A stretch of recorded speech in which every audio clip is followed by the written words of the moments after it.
সামনের দিকে যখন রওনা করেছে এমত অবস্থায় পার্শ্ববর্তী জঙ্গলের ভিতর থেকে বাঘ বার হয়ে আসছে। বাঘ ডাক দেয়া বলে, পয়গম্বর মুসা নবী, কাজটা আমি বাঘে করছি। মুসা নবীর রাগ কমছে না আরো বাড়ছে?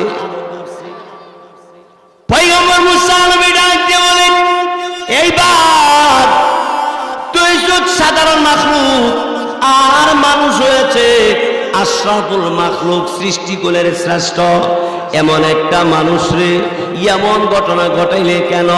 তোকে থাকতে দেওয়া হবে না জঙ্গলের ভিতরে, তোর বংশধর কাউকে থাকতে দেওয়া হবে না। লাঠি লইয়া মুসা নবী বাঘের দিকে রওনা। এই সময় আল্লাহ পাক রব্বুল আলামিন জিবরাইল ফেরেশতাকে ডাক দিয়ে বলে, জিবরাইল আমার পয়গম্বর মুসা নবীর কাছে যাও, মুসা নবীকে বলো বলো এই কাজটা বাঘে নিজে করে নাই, আমি মহান আল্লাহর অর্ডারে বাঘে ঘটাইছে। আমি আল্লাহর অর্ডারে বাঘে এই ঘটনা ঘটাইছে। পয়গম্বর মুসা নবীর কাছে জিবরাইল এসে বললেন, এই আল্লাহর পয়গম্বর মুসা নবী, লাঠি নিচে নামান, বাঘের উপর আঘাত করবেন না। এটা দুনিয়ার কোনো মানুষে করে নাই, বাঘে নিজেও করে নাই, আল্লাহর হুকুমে বাঘে এই ঘটনা ঘটাইছে। এই কথা বলার পরে মুসা আলাইহিস সালাতু ওয়াস সালাম লাঠি নিচে নামিয়ে ফেলেছে।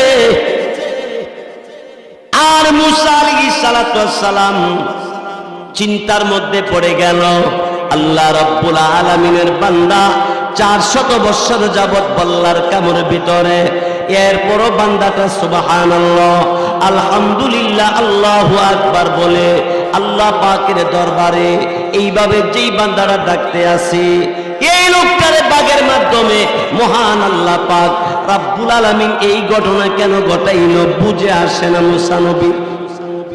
মুসা আলাইহিস সালাতু ওয়াস সালামের বুঝে আসতেছে না। আল্লাহ রাব্বুল আলামিন মুসা পয়গম্বরকে জিবরাইলের মাধ্যমে জানাই দিলেন, জিবরাইল রে আমার পয়গম্বর মুসা নবীরে বলো, মুসা নবীরে বলো আমার যেই বান্দাটা দুনিয়ার জমিনে 400 বছর যাবত আমি আল্লাহর প্রশংসা করলো, আমি আল্লাহর পবিত্রতা বর্ণনা করলো, আমি আল্লাহ পাকের জিকির করলো, কিন্তু মুসা নবী তুমি যখন জিজ্ঞাসা করেছো তার মনে কিছু চাইনি, তখন সে প্রথম বলেছে মুসা নবী রে তোমারে দেখবার জন্য তার মনে চায়।